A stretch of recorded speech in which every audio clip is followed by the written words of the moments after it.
اشرب زي ما انت عايز في السحور، هتعطش قبل الفطور لو انت سليم. الجسم السليم لا يخزن الماء. اول ما تشرب كوبايه ميه وتخش على الدم، 4 اعضاء يتفزعوا: القلب والكبد والكلى والمخ. ما يخليش نقطه ميه في جسمك. الكوبايه اللي شربتها تنزل، يا بول يا عرق يا في النفس يا في البراز. 4 خروج لها هي.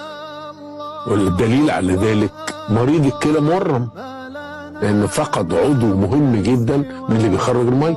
مريض الكبد مورم، عنده استسقاء، لانه فقد عضو مهم جدا من اللي بيخرج الميه. مريض القلب مورم، لانه فقد عضو مهم جدا من اللي بيخرج الميه. اذا الجسم السليم ما يخزنش ميه.